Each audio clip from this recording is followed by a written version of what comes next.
Hello, welcome to Ancient Faith Presents. I am your host, Melanie, and I'm here today with Grant White, Senior Lecturer at Sankt Ignatios College in Sweden. Grant, thank you so much for joining me. Melanie, thank you for having me here. It's a real pleasure. Thank you. Thank you. I'm really excited about this.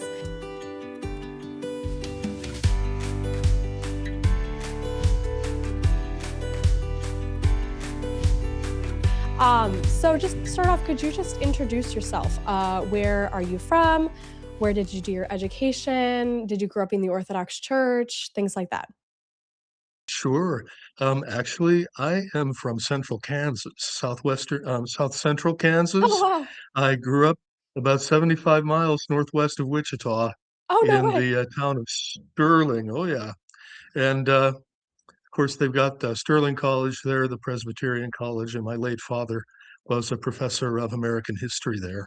Hmm. And uh, and I know that your family have Kansas roots Oh, yes, as well. in And of Wichita. course, Wichita was, yeah, exactly. Wichita was the place where we went when we wanted to, find something to buy that we couldn't find in Hutchinson or in Sterling. So Right. that's where we would go. But yeah, I grew up in Sterling and then went to Harvard University Mm. after that and got a bachelor's degree in comparative religion. And, of course, it was a great degree. I had a lot of fun. But, what do you do with a degree in comparative religion? Right. It was immensely enriching, and I'm profoundly grateful for my education there. Mm. Um, but what can you do really except go on for a PhD? So Right. that's what I did. I went to Notre Dame from there and began to study for a doctorate in theology with an emphasis in liturgical studies. And so I studied with Paul Bradshaw, if you know that name. He Mhm. was my dissertation supervisor, and I wrote on a probably early fifth century handbook of church government called the Testament of Our Lord.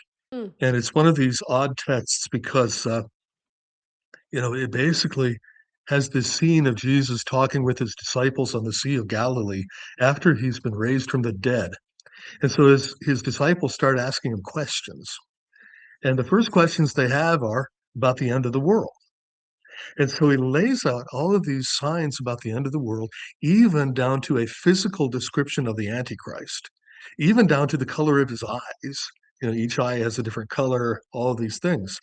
And then after this, amazing description, you know what the disciples ask them? They say, well, Lord, how do we construct the church? That's not necessarily the kind of response one would expect, right? Not at all. After you've heard about the end of the world. Right. So Jesus opens his mouth. The risen Lord opens his mouth. And out comes what perhaps you're familiar with the term church order. Mhm. This is a kind of early church literature that existed from the late first until the early fifth century.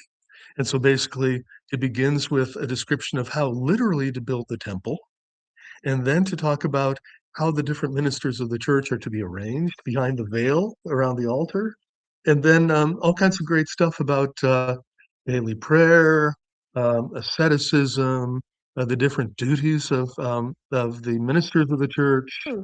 all kinds of great stuff. And what I wrote my dissertation on was what kind of daily prayer that document had in it, among the different varieties in late antique Christianity, Mhm. and then to talk about its connections with asceticism in different parts of the early Christian world at that time. So in the middle of that, I got a chance to study at Oxford for a year. I studied under a Fulbright scholarship with Mm. Sebastian Brock of the Oriental Institute. Mm. Just another amazing experience for which I'm just profoundly grateful. Oh, And after that, came back to Notre Dame and finished my degree. wow. Um, it was growing up in Sterling, Kansas. I wasn't exactly sure what my trajectory was going to Sure. be, but there you go. So Wow. that's kind of how it has been ever since. Amazing. Wow. So did you grow up in the Orthodox Church? Are you a convert? How No, did that happen? well, what happened was I grew up in what I'd like to describe as a benignly agnostic family. Mhm. It's We went to Sunday school. My parents insisted on that. Um, my late father grew up as a Baptist from an old Baptist family, had religion crammed down his throat, and when he turned 18, after seeing too much in church that was so bad, he Mm. left. Mm. And my mother grew up as a Methodist, and herself had Catholic and Swedish Baptist and Czech Protestant roots. Mm. So Wow. I'd like to say I'm kind of a typical American mutt in that way, you know. So Wow. it, the United Methodist Church seemed like a good place to be, Mhm. and it was, and it profoundly shaped me. I for a long time thought I was going to be a pastor. I went through the lay speaker process and began, preaching around before college, and I did all that. And, you know, I decided at the end of it that the kind of microscope Mm. under which congregations often put their ministers was just something that I could not do. Mm. It's not because I, was trying to right hide anything, but rather Right. it was just too much pressure. Yeah. Just, and I admire anybody who can do that. And so, what do you do then? Well, Mhm. like I say, you get a doctorate. And Yeah. I have to say, I owe a deep debt to one of my pastors when I was growing up in Sterling, who just had a profound influence on me. And so when I decided to ask to be received into the Eastern Orthodox Church, it came toward the end of my time of teaching at the United Methodist Seminary in Kansas City, Mm. Missouri. And what led me to it ultimately was I was assigned the course in history of Methodism Oh, in wow. North America. And so, when you talk about the Wesleys, right, you can't not talk about their teaching on Christian perfection. Mm. And when you do that, you got to look at the roots of what John and Charles Wesley taught. Well, of course, it's in the Cappadocian Fathers. And so, that's recognized by Methodist scholars. I mean, even if there's Mm. scholarly debate about how much and so forth, but it's there. Wow. And I just decided that I needed to be in the church where that was still taught and believed was a genuine possibility for human beings. Mhm. And so that's why I asked to be received. And like I say, a benignly agnostic family because my family is not anti-religion. Mhm. But and my father actually even preached in our local Methodist church on occasion. Wow. But but sometimes there are families who have deep roots in specific religious traditions, right? And they identify with them. That's not me. Mhm. But but I grew up with a profound sense of my spiritual ancestors, shall I say? Mm. And you know, they brought me to the point where I could ask to be received into the Wow. church. So how could I not be thankful for them? Yeah, absolutely. Wow. Well, thank you. What an interesting journey to Orthodoxy. Beautiful. Well, thanks. It's my friends sometimes say, Grant, your path has not been straight. I have to say that they're absolutely right about that. But But the important thing is that here you I ended am. up in the right place. Well, exactly. That's the thing. It's one of those cases of all's well that ends well, right? Yeah. Yeah. Wow. Well, that's great. Thank you. So then how did you end up getting connected with St. Ignatius College? And now I'm pronouncing it just in a very It's American okay. way. So I'm sure Yeah. you have a more authentic way of pronouncing it. But how did you end up connected with the college? Sure. I mean, yeah, lots of people pronounce it Saint Ignatius. The Swedes pronounce it Sankt Ignatios, Okay. and that's how it's spelled. If you actually Google the place, Yes. it's got an OS on the end. Well, again, it's the proverbial long story, and I don't want to spend all of our time talking about my journey here, but at the time, and this was in 2020, I had been teaching for 5 years in two different places. I had a foot in each of two very different worlds. First, I was teaching at St. Vlad's. I was Oh, wow. teaching courses in history of liturgy and liturgical theology, and directing some theses, all online work. First in their DMin program, and then they asked me to do some things with their MDiv as well. Mhm. And I was doing that online. They shipped me to New York every semester so I could do an intensive week, Yeah, and it was a wonderful experience. And if I can just say, if you may allow me a personal word, absolutely. to anybody who's listening here who may have been one of my students at St. Vlad's, and you still want to stay in touch with me, please. I'm sorry that I've lost contact with you. Mm. The work at Sankt Ignatios has just been, quite intensive, and Mhm. I regret losing contact with those of my students who maintain contact with me. So I'd welcome to hear from you all again, and of course a Mhm. shout out to my former colleagues there too. Fantastic. So yeah, I was teaching at St. Vlad's, and at the same time I was teaching as an adjunct faculty member at the University of the Arts, Helsinki. And this is like the premier place in Finland for the education of professional artists. And what they wanted from me was to teach courses on what they called contemporary spirituality. Kind of the not only the seeking phenomenon, but also other spiritual streams that kind of flow into that, Mm. and the basically the place of religion and organized religion in late modernity. Mm. And so that's how I approached it. And so, I had these great courses that they let me do, everything from ritual and art, kind of a general course, ritual and contemporary spirituality, art and Mm. contemporary spirituality. The list went on.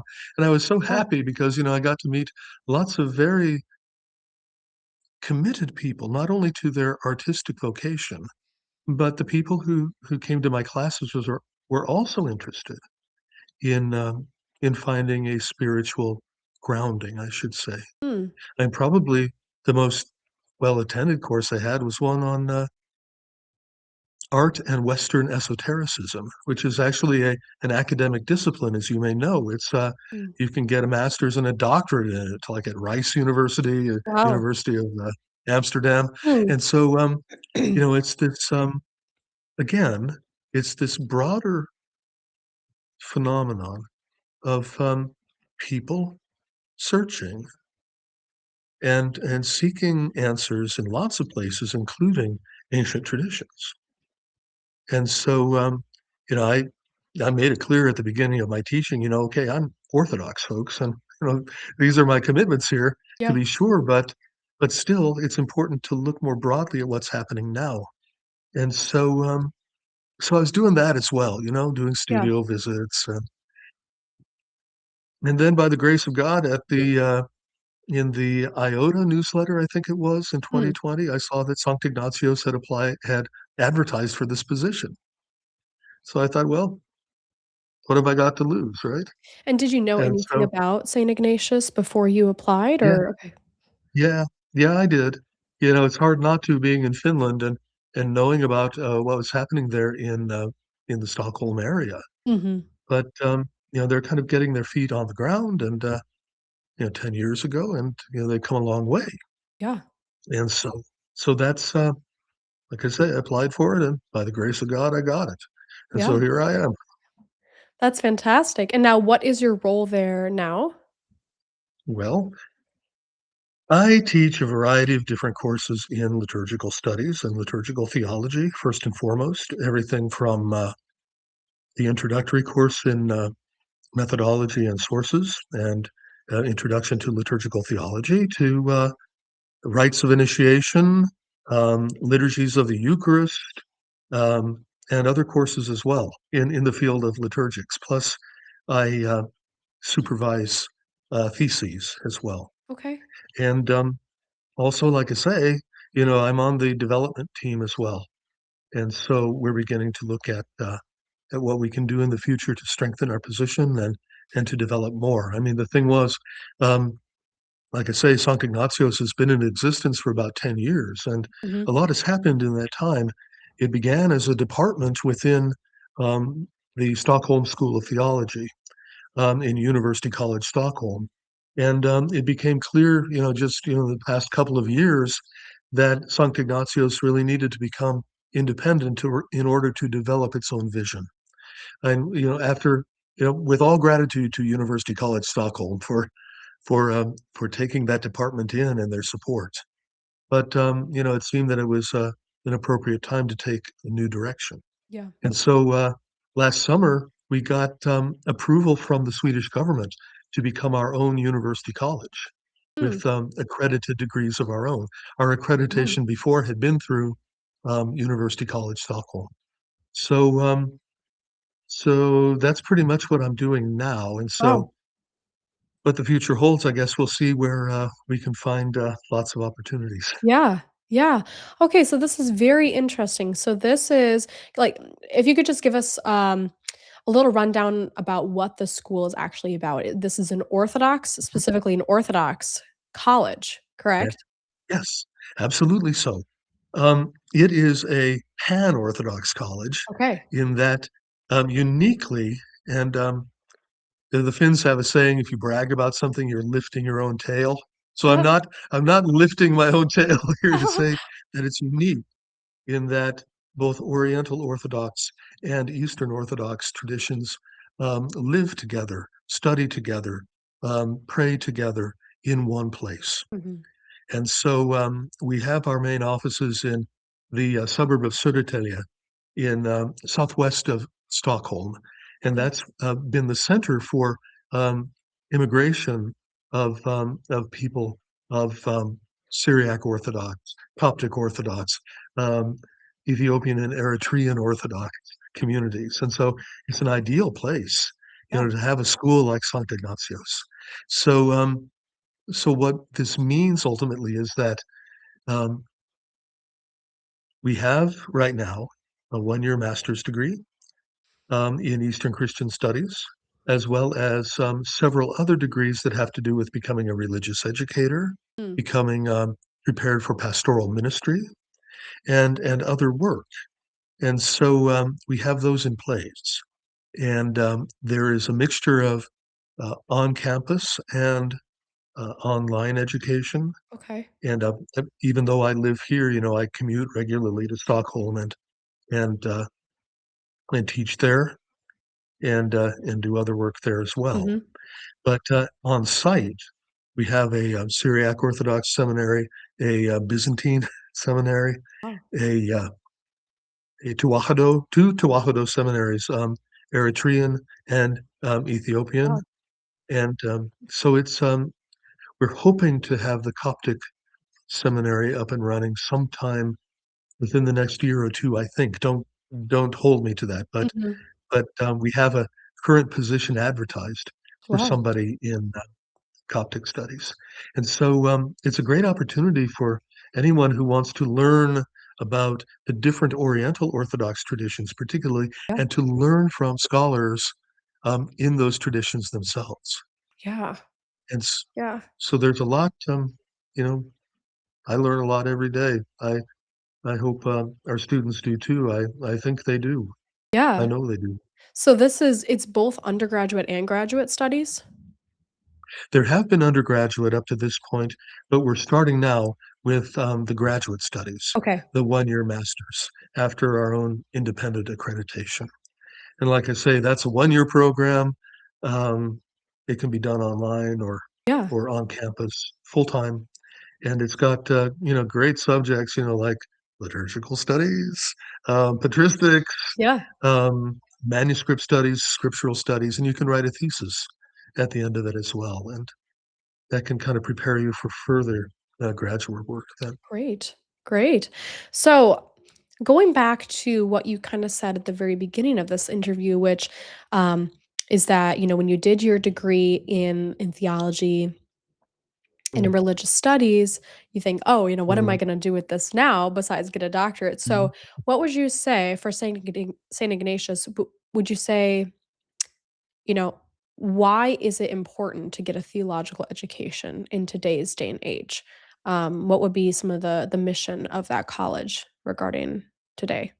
And that's a fantastic question, and I really think it does go to the heart of what, we're trying to do at Sankt Ignatios Mhm. because, you know,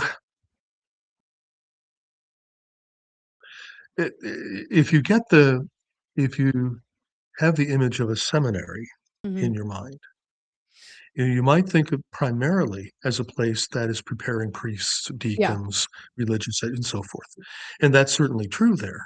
But as equally important a part of the education there is educating people to be able to go out then into our world today and say, "Okay, these traditions which we haven't classically known a lot about, but which are becoming more and more visible, more and more um, important to the life of our societies, um, whose ideas, continue to shape events today. That it's important to know about them, and Yeah. it's important to be able to talk about them in ways that others can become more educated about them. My core theory, of course, here is that if we can help educate people to be resources for others, then we can play a positive role in society today, and eliminate stereotypes and ugly um, weaponizations of religious ideas, and all of these things that we see every day. It's like, religion isn't becoming less important. If anything, as it's becoming more and more important to know about so that we can understand what's going on and respond to it in appropriate ways. Yeah. And so, if we can help with that, then I think the education at Sankt Ignatius, is a success. Yeah. Yeah, absolutely. Definitely. Thank you. So, to my knowledge, there aren't very many Orthodox graduate schools in the world. So do you find that St. Ignatius fulfills a very special niche? Yeah, I do. Yeah, yeah. Thanks. It's niches for people who want to study the broad Orthodox tradition. Now, I know historically speaking, people are going to debate me about this. I mean, that's fine. But, when one thinks about Orthodox Christianity, oftentimes, right, people think Greek Orthodox, Antiochian Yeah. Orthodox, what have you, and don't realize the extent to which, we've got an entire other Orthodox tradition, Mm. Oriental Orthodox Christianity. And so that's equally important to learn about and Mm. to understand. And so to get a complete picture of Orthodox Christianity, I think you need both. Plus, of course, how people today want, perhaps you've experienced this, people who are searching, they want a viable, for want of a better term, mystical tradition, right? Mhm. They want to be able to be fed spiritually. They want to um, have an approach to the world that is, rooted in the faith, while at the same time does not um, negate the the narrative of science today, Yeah. which within which we all live, right? Mhm. And so the Oriental Orthodox traditions, my goodness, I mean, just the richness of their spiritual traditions and the languages and liturgically speaking, again, there's so much there to live into and to live out of and to learn from that I think it's just very, very important to do that. Yeah. And Yeah. that's what we can do at Sankt Ignatius. I mean, when I teach like rites of initiation, I don't teach only the Byzantine rite, Mm. but I teach, the Oriental um, Orthodox rites as well. Mm. and we can look at their historical roots, their languages, the deep scriptural paradigms that underlie them all, Mhm. and then their enactment today, and what that looks like, particularly in like quote unquote diaspora settings. Mm. And I'm not a fan of the word diaspora, but I can't come up with anything better to describe the situation right Yeah, now. It's yeah. kind of like saying, and this is not a critique of you, mind you, but I would love to find another word for convert, Mm. because Yeah, I, you know what I mean? I yeah. mean, I like to describe myself as having come from someplace else, Yes. right? And we all bring stuff with us from Right. wherever we came from. So, so I'm interested in all of those things, and kind of hopefully helping, along with my colleagues, to open up new worlds for them, theologically, ritually, spiritually, Mm. that can enrich the church today, and promote, and just last thing, promote the kind of conversation between the churches that's been going on for a long time, but which we need more and more of today. Mm. I mean, like, just to give you an example, if I may, Yeah, the conversations over Christology that took place among Eastern and Oriental Orthodox, yeah. in the late 1970s, early 80s. Well, those are a solid basis from which to work. And many people are surprised when they learn about just how far those conversations have gone. Mm. But we don't hear much of it, particularly on the grassroots Right. level, like so many things. So there's a Totally. there's a lot that can be done. And I don't know, I guess that's what motivates me. Maybe you can tell. Yeah. I want that for and to be somehow useful for that. Yeah. Yeah. Well, and like you said, I think, one thing that I've experienced in my own life, a lot of my education was in more of an evangelical setting. And Hmm. when you learn about church history from an evangelical setting, at least in my experience, oftentimes you'll learn about the very early church and then skip to the Mm. Reformation and kind of skip out Yeah. on a lot of the stuff that Mm. happened in between. And I think Mm. that a similar principle may be in play here with the Oriental Orthodox, which I mean, for myself, I grew up in the Orthodox Church, but Hmm. for a lot of us, even that grew up in the Orthodox Church, we're not super familiar with the Oriental Orthodox. So just Yeah, being able exactly. to learn about the Oriental Orthodox Church, and it sounds like learning from people who are part of the Oriental Orthodox Church would be a very valuable thing. Absolutely so. Yeah, agree totally with you. And obviously, that view of church history, although understandable, needs to change wherever it's taught. And it occurs as well, actually, on the Orthodox side. I Mm, mean, I try my best when I teach liturgics to make sure that I teach about Orthodox liturgy in the context of the broad spectrum of Christian liturgical traditions, not only from the Latin tradition, but also right. from the Protestants, Yeah. so that you can look at the folks across in the church from you across the street, and you can have an idea, okay, which tradition are they worshiping in? And it's important for us, as Orthodox to know about that. Yeah. Really important. Yeah. So, but yeah, that holistic teaching of church history. Oh, we got such a ways to go, I think, Right. Right. before. And I'm not kicking evangelical churches here. I'm just saying we all do, Yeah. we all do. And the other side of that perhaps is, just from a purely human perspective, this the Oriental Orthodox churches are the faith traditions of many, many people who have suffered enormous upheaval and suffering Mm, in just the past few years ago themselves, and who have had to flee to other countries. And so, just from the perspective of being a neighbor and of exercising the hospitality that the Lord calls us to exercise, right. I think it's an important thing. Yeah. Yeah. So, yeah, Um, it sounds like from what you've been saying that the professors at St. Ignatius come from different Orthodox traditions. Is that correct? yes, that's correct. Okay. Eastern Orthodox, certainly. I myself am a member of the Orthodox Church of Finland. Mhm. Others in Sweden who are Eastern Orthodox, They belong to various jurisdictions.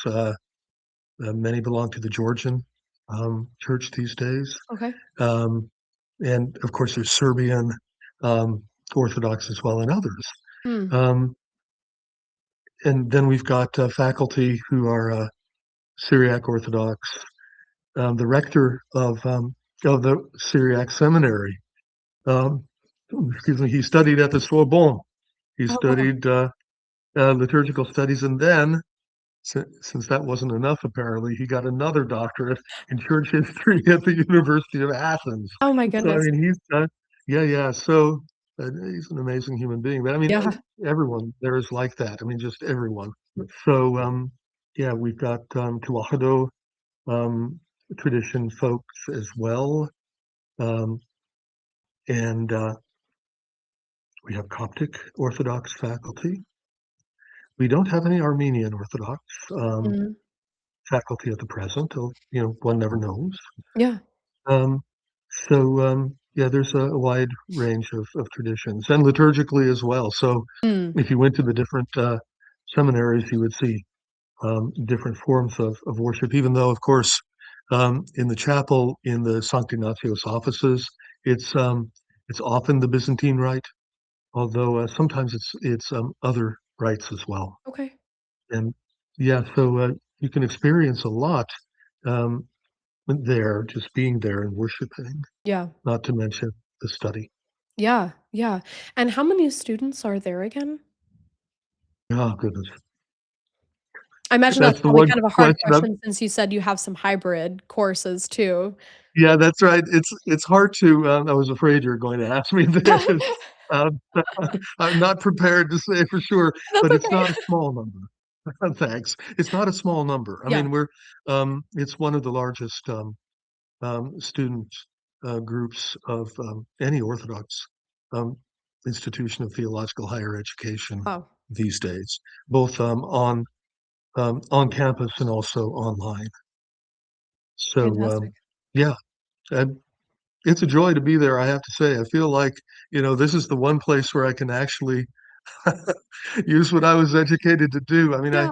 I I've studied Syriac and studied Ge'ez. It's all, it's very rusty now. I'll be the first to admit that. Uh-huh. But at least it's a place where I can, polish it up and Yeah. and use it again. And we've got interesting projects going on. We got a project right now. Have you ever heard of Kini? No. These are extempore liturgical poems that are created by people who have studied these poems for years, and then um, speak them forth at specific points in the divine liturgy or the karase Hmm. in the Ge'ez tradition. And they weave together the themes of the scripture of the day, the celebration of the Hmm. day, a long tradition of Ethiopic Christianity and its interpretations of scripture. And this is headed up by our Tewahedo faculty, Hmm. led by a scholar named Ralph Lee, Oh, who yes. you know Ralph, I do. yeah, from okay, from probably from Lausanne Orthodox Yes. Initiative. I think, yeah, exactly. Well, that's where I met Ralph too. Wow. So, yeah, so we had a conference on that 2 years ago. We're hoping to have Hmm. more. Ralph and our research associate Colin Samuelson Mhm. um, are just about to publish a small collection of Kini, Oh, wow. translated from Ge'ez, with extensive commentary and an introduction. I mean, we're all hoping that it kind of will be like, uh, great Sebastian Bach's book, The Luminous Eye, is kind of Mm. an introduction to the Tewahedo tradition. Wow. And yeah, so we've got, fantastic Tewahedo faculty doing these things. And to have people who are within the tradition, um, how shall I put this? This is going to sound bad, no matter how I put it. I'm sorry. So No, it's forgive okay. me, folks. I don't mean to say this badly. What I'm trying to say is that um, among in the study of Tewahedo Christianity at Sankt Ignatios, Mhm. we have um, both scholars who have grown up in the tradition, and then others who have come to the tradition at a later point. Mm, And so, the interaction of scholars who come from both places is very rich, yeah, and it can really support, and it does support some very interesting scholarship. imagine. So, Yeah. so that's one example. It's Yeah, yeah. it, and it's something you'd never think about, right? Like Right, when you not think at all. about if anyone thinks about the Tewahedo um, divine liturgy, the Canase, right? Do you think that anybody is going to be there actually like setting forth these extempore liturgical poems? Right. And they're not even supposed to be written down, but they often are. And so it's yeah, it's amazing. Wow.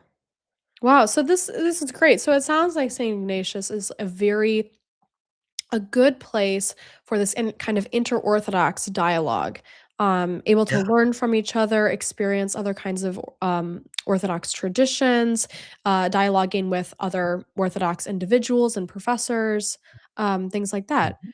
Do you find Yes. that the students there are they from all over the world? Yeah, pretty Wow. much. Yeah, they really are. And of course, that adds significantly to the richness of the experience. Yes. And I have to say too that we do have students from the Catholic tradition, Hmm. Eastern Rite Catholic, for example, Yeah. and some students from Protestant traditions as Hmm. well, which I welcome. And that's the thing, you don't have to belong to an Orthodox tradition to study at Sankt Ignatios. Hmm. You simply have to have the desire to learn. Okay. Yeah, I mean, I know I speak for all my colleagues here. Nobody is required to have a particular faith stance, Hmm. but rather just want to learn. Okay, Yeah. let's learn. Yeah. And Oh, that's great. yeah, well, it makes the experience even more good for me because I Yeah. enjoy those kinds. I'm always most at home in an ecumenical environment. I was Hmm. principal of the Orthodox Institute in Cambridge for 2 years, and while I was there, had the wonderful opportunity to work with the other theological colleges and their staff and their students, and just that it's a rich environment, That's great. and that's what you'll see at Sankt Ignatius too, in its own way. Yeah. Oh, wow, fantastic. Thank you. Wow. So, for my last question then, what would you say to our listeners or our viewers, who this is the first time they're hearing of St. Ignatius? What would you tell them? What would you say that you would encourage them to do or you would just really like to highlight? Thank you for that question. I appreciate it. Mhm. I'd say go to the Sankt Ignatius website and take a Okay. look for yourself. And what's the website? And okay, it is. I should write this down. Is that okay? Do you have a chat function on here I will write like it they down. do in Yeah. Zoom? Okay, it's www.sanktIgnatios OS. .org, Sankt Okay. Ignatios College, and you'll see there are programs, and you'll see the requirements and everything else. I mean, just the master's program compared with graduate programs in other countries, which I will not name, is actually a remarkably good buy. I mean, it's Wow, okay. an inexpensive degree as far Great. as tuition and fees. Great. And like I say, you can do it full time on campus or online and see what we have to offer. And like I say, it's not just, the 1 year master's, but it's religious educator education, the pastoral program as well, other things too. Let me see. I was just want to make sure I haven't missed out on anything here. Yeah, I've yeah. got I've got a WhatsApp text from Andrea. Just want to make sure nothing has been left out. Oh, that's Yeah. fantastic. No, yeah, that's he's keeping me honest here. Let's see. Right. Yeah, yeah, so yeah, the religious educator program, 1 year of leadership studies, Yeah. combined with the 1 year master's in Okay. Eastern Christian Studies, the pastoral degree program, a 2 to 3 year pathway for those going into the priesthood, ministry, or Mhm. volunteer service. You don't have to be headed to the clergy to take that. And like I say, if you have questions, go to the website, and also you can go to info@sanctignatios.org. Okay. And the last thing I'd say too is, if you all have questions after hearing me talk, and you need me to clarify anything, or you'd like to talk about anything further that I've mentioned, Yeah. email me. I Perfect. don't mind. It may take. I'm currently supervising a large quantity of theses that have to be done sooner rather than later. Oh boy. But I always respond. I always respond. It's great. I love it, but it's pretty time intensive. So Yeah. it may take me a little bit of time, though I try not to take too much time to respond. And just ask, and I'll respond as well as I can. And if I can't answer something, I'll try to point you to someone who can. And that's just grant.white@sanctignatios.org. Great. Thank you. Wow. Well, thank you, Grant, for joining me today. This has just been a wonderful introduction, both for your own background and also for the school, St. Ignatius. So thank you so much for your time. I think this is really going to be a Thank you. blessing. Thank you so much for the opportunity. I'm delighted to be with you. And I just want to wish you and your whole family a joyous celebration Thank you. of our Lord's resurrection coming up. Like I say, we've had ours already because Right. of the church's calendar here in Finland, but I know you're just entering Great and Holy Week. We So are. Yes. a peaceful and fruitful great week, great and holy week to you. Thank And you. wish you all God's blessings. Thank you very much. Thank you.